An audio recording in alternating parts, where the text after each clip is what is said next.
네, 여러분 안녕하세요. 반갑습니다. 오늘도 여러분들에게 생생한 정보를 빨리 알려드리려고 이렇게 촬영을 시작했습니다.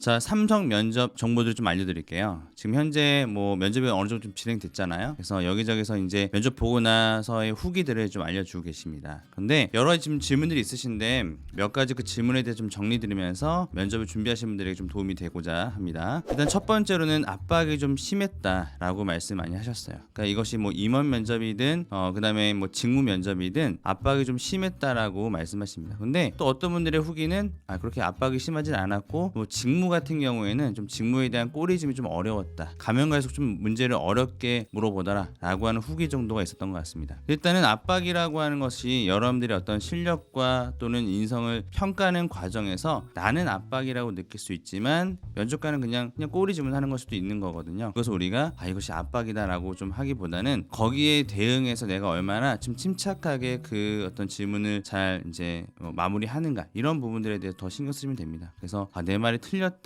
맞다 내 답변이 잘못된 것이다 이런 것들 때문에 여러분들이 좌지우지하지 마시고 그 압박에 대해서도 받게 된다면 저는 항상 예스벗을 많이 하라고 하죠. 네, 물론 그런 부분도 있다고 생각합니다. 하지만 약간 이런 식으로 하거나 아니면 네, 물론 그런 부분이 있다고 생각합니다. 그래서 저는 이렇게 또 생각합니다. 이런 식으로 받아주는 것도 되게 중요하고 직무 면접에서의 압박은 여러분들이 조금 이제 그걸 받았을 때 잘 모르는 것을 설명하려고 하다 보니까 그것에 대해서 좀 더 구체적으로 그것에 대해서 좀 더 정확하게 답변을 요구하는 것입니다. 그래서 내가 알고 내가 말할 수 있는 수준까지 딱 말씀하신 것이 좋지 너무 모르는 거를 마치 아는 듯이 얘기하는 것이 오히려 더 감점이니까 그런 부분에 대해서 좀 더 고려하셔서 답변을 이어나가시면 좋을 것 같아요. 자, 두 번째 여러분들이 또 면접 보면서 후기로 물어보셨던 것 중에 하나가 저는 면접 질문을 많이 받지 못했어요. 제가 뭐 30분 면접 봐야 되는데 뭐 10분도 안 돼서 끝난 것 같기도 합니다. 뭐 이런 식으로 후기를 남겨주신 분들 계십니다. 근데 실제로는 이제 면접관 입장에서도 어쨌든 면접을 진행하면서 나에게 더 궁금한 것들이 있을 수도 있고 그렇지 않을 수도 있잖아요. 솔직히 그렇죠? 물론 여러 가지 경험치가 많으신 분들은 그 경험을 다 물어보기도 하고 또 그분에 대해서 뭔가 평가를 해보고 싶기도 하고 이래서 질문이 많을 수도 있고 합니다. 그런데 우리가 질문의 개수 때문에 여러분들이 내가 면접에서 떨어졌다 붙었다 이렇게 생각하지 않으셔도 돼요. 실질적으로도 질문 많이 안 받아도 합격할 수 있습니다. 그런데 이걸 가지고 우리가 메시지를 뭐 너무나 다양하게 해석하시는데 면접 질문의 경우에 예를 들어서 여러분들 만약에 이분이 뭐 경력이 있다거나 아니면 뭘 하긴 했는데 좀 더 증명할 것들이 많이 남아있는 분들이에요. 그러면은 그분이 질문을 많이 받은 게 좋은 게 아닌 거죠. 왜냐하면 그분은 더 증명해야 되고 거기에 대해 잘 답변하지 못하면 오히려 탈락의 위기가 발생할 수 있으니까요. 그런데 질문을 적게 받았다라고 한다는 것은 내용이나 역량 보니까 충분히 이 업무를 수행할 수 있을 만한 역량이 되는 것 같다. 그러면 이제 불필요한 질문들 빼고 필요한 질문들만 해서 거기에 대한 답변을 잘 하시면 또 그거 가지고 붙을 수 있는 겁니다. 그래서 질문의 개수 때문에 내가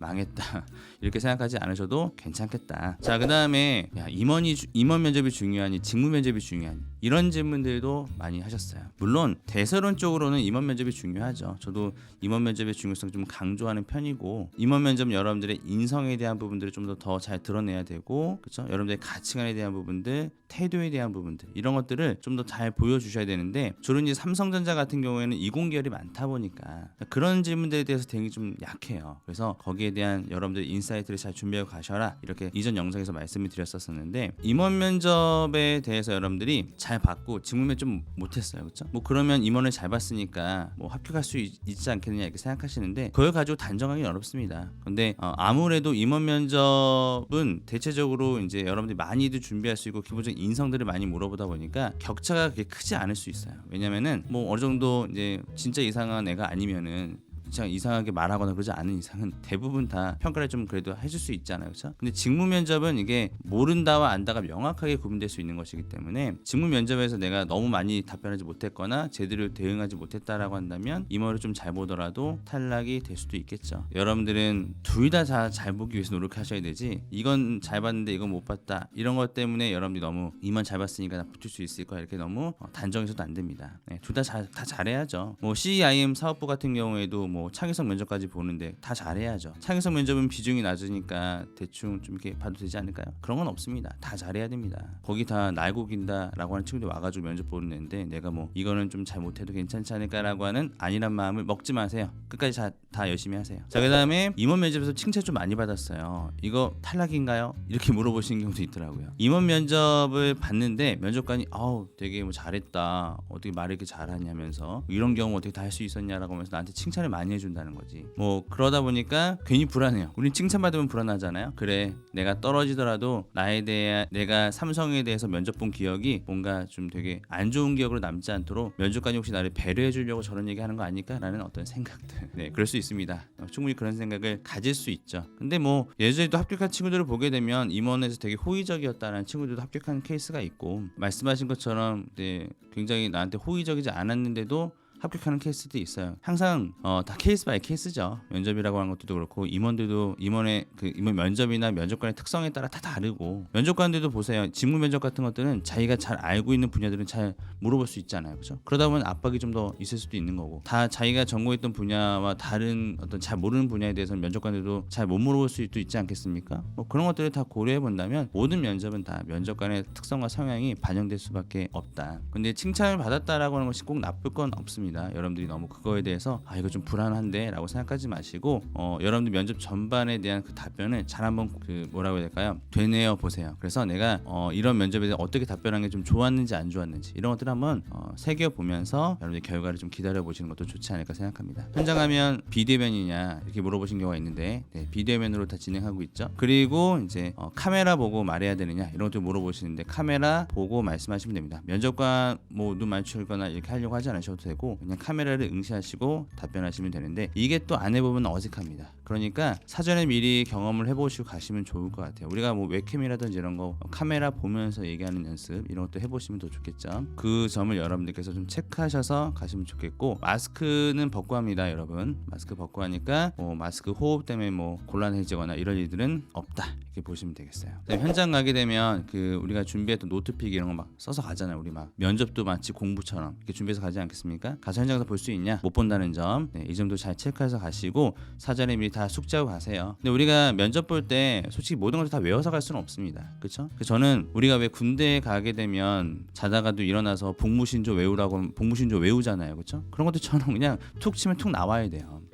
그만큼 우리가 연습을 많이 했어야 되는 것이고, 뭘 외워서 써가지고 그것들을 기억해서 암기해서 말하는 거, 이건 알잖아요. 그렇죠? 여러분들도 현장에서 그것도 아무런 쓸모가 없다는 거. 그냥 여러분들의 생각, 여러분들의 그냥 평소에 어떤 말하기에 대한 노력들 이런 것들을 통해서 여러분의 역량을 좀 끌어올리는 게 더 중요하다. 그래서 노트를 보고 외운다 보다는 그냥 직무 면접은 좀 그렇게 공부해서 갈 수 있는데, 일반 인성 면접이나 임원 면접은 입으로 많이 연습하시고 나도 모르게 그냥 입에서 자연스럽게 자기소개도 나오고 지원 동기도 나오고 뭐 이런 방식으로 하시는 게 되게 좋겠죠. 그리고 임원 면접이 좀 더 자연스러우려면 감정 표현 같은 것도 좀 많이 넣으시면 좋아요.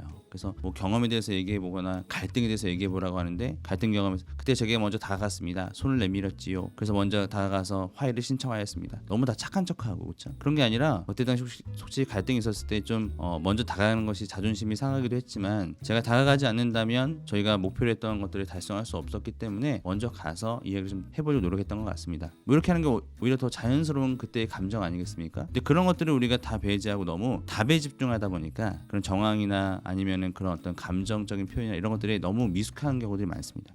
근데 좀 더 자연스러우려면 그런 것들을 살짝 양념을 치듯이 좀 넣어주시는 것들이 좋아요. 자, 그런 연습도 좀 해보시고 가면 좋을 것 같습니다. 자, 그 다음에 뭐 의상에 대한 부분들도 많이 물어보셨어요. 의상 선택에 대한 부분들. 자, 의상의 경우에는 여러분들 뭐 자유복장이라고 하지만 다들 가보시면 아시겠지만 다 정장 많이 입고 와요. 근데 거기에 대해서 뭐 삼성이 그렇게 쟤는 뭐 센스가 없다 이렇게 판단하지 않으니까 여러분들이 보여줄 수 있는 가장 예쁜 모습 보여주고 가시면 되고, 뭐 이마를 꼭 보여줘야 되느냐 뭐 이런 식의 질문들. 근데 여러분들 보시면 이마를 좀 살짝 보여주고 가는 게 훨씬 더 좀 깔끔해 보이지 않습니까? 주변의 객관적인 평가와 판단을 들어보시고 가세요. 너무 이마가 너무 가려져 있거나 그러면 좀 답답하게 보이는 이미지도 있을 수 있으니까 그 점도 여러분들이 좀 깔끔하게 하고 가시면 좋을 것 같고, 면접 갈 때 의상도 의상인데 너무 긴장이 돼서 약을 먹고 싶다 뭐 이런 분들 뭐 어떻게 말씀을 드릴지 모르겠지만 너무 긴장되면 먹어야죠. 뭐 청심환 먹을까요? 뭘 먹을까요? 뭐 이렇게 말씀하시는데 이 질문은 끝이 없어요.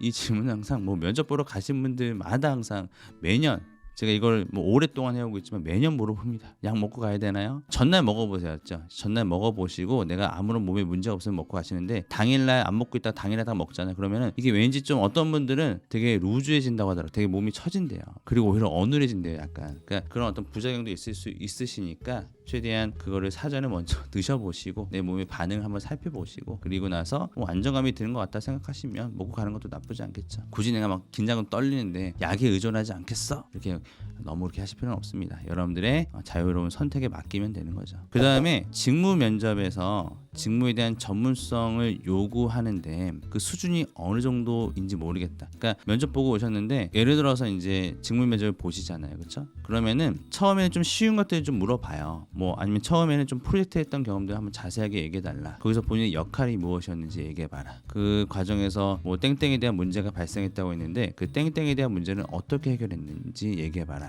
그런 아이디어는 본인이 낸 거냐, 본인이 그 아이디어를 냈을 때 주변 팀원들의 반응이 어땠는지, 그 반응을 새롭게 수렴해가지고 본인이 좀 개선했던 대안책은 또 뭐가 있는지, 만약 과거로 다시 돌아가서 그 프로젝트 다시 진행한다면 그때처럼 그 문제를 해결할 것 같은지 아니면 다른 방식으로 할 것 같은지, 이렇게 하면서 내가 가지고 있는 직무적인 경험에 대해서 프로젝트 경험들을 물어볼 수 있겠죠. 그 다음에 이제 어떤 그 공정이든 아니면 여러분들이 뭐 역학이든 뭐 이런 거와 관련돼서 기본적인 어떤 공식이나 이런 것도 있겠죠. 많이들 필요로 하는 그런 공식들, 그런 공식에 대한 것들을 뭐 풀어보라고 한다든지 그런 것도 있을 수 있습니다. 그래서 설명하거나 풀어보는 것들도 있으니까 그런 문제들에 대해서 좀 준비하시고, 근데 뭐 내가 모르는 게 나오면 어쩔 수 없는 거고요. 그 다음에 항상 제가 직무면에서 중요한 것은 현장에 적용할 수 있는 것들까지도 공부해야 된다고 이전 영상에서 말씀을 드렸었습니다. 그래서 여러분들 공부할 때 지금 어떤 식으로 공부하는지 모르겠지만 뭐 책 사서 공부하겠죠, 그렇죠? 아니면 이전에 반도체 공정교육 같은 거 그런 거 들으시던 어떤 자료들을 바탕으로 공부하시거나, 네, 거기에 대해서 그 추가적인 꼬리 질문, 좀 더 깊이 있는 뭐 대안, 해결 방안 이런 것들 중심으로 여러분들 공부를 많이 하시면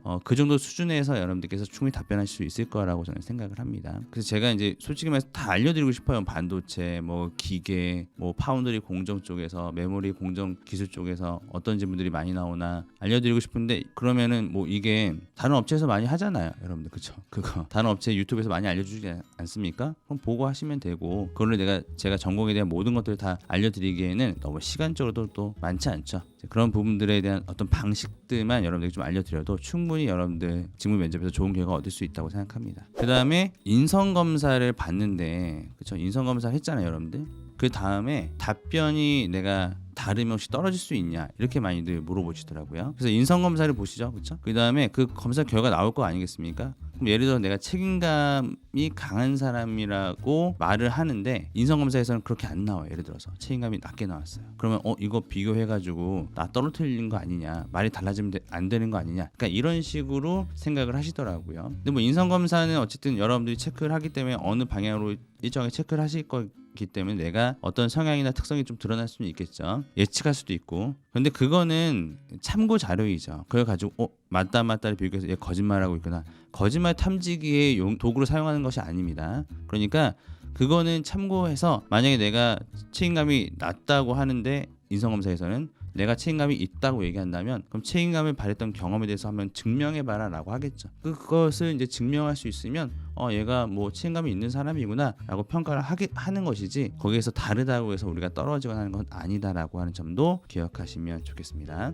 자, 그 다음에 여러분들 임원 면접에서도 전공 질문 하던데 이건 왜 그런가요? 이렇게 물어보신 경우도 있더라고요. 뭐 임원 면접에서 전공 질문 할 수 있죠. 왜냐면은 뭐 임원들 중에서도 그 분야의 전공자가 있을 수도 있고, 괜히 또 물어봐서 얼마나 알고 있는지를 좀 평가해 볼 수도 있는 것이고, 또 임원에서 딱히 더 이상 질문할 것이 없어서, 또는 프로젝트를 봤더니 프로젝트가 좀 흥미가 있는 프로젝트여서 한번 물어볼 수도 있는 거죠. 그러니까 전공에 대한 질문을 임원에서도 물어볼 수 있다라고 하는 것들도 여러분들이 생각하셔야 되지, 이거는 뭐 임원 질문, 이거는 뭐 약간 직무 질문, 이렇게 딱 구분해서 하실 필요까지는 없다라고 생각을 하시면 좋겠습니다. 여러분들이 뭐 면접 보고 갔다 와서 남겨주신 후기라든지 뭐 궁금한 점들에 대해서 간단하게 한번 정리를 해봤어요. 그래서 이런 어떤 멘트를 잘 기억하시고, 현장에서 여러분들 너무 긴장하지 마시고 이제 다가오는 면접에 좀 대비하시게 되면 면접 결과 좋지 않을까 기대합니다. 또 영상 보시던 분들은 아마도 좀 이런 어떤 저의 어떤 그 내용에 대해서 잘 숙지하셔서 면접 잘 보고 오실 거라고 기대하면서 네, 합격해서 나중에 한번 댓글 남겨주세요. 네, 감사합니다, 여러분.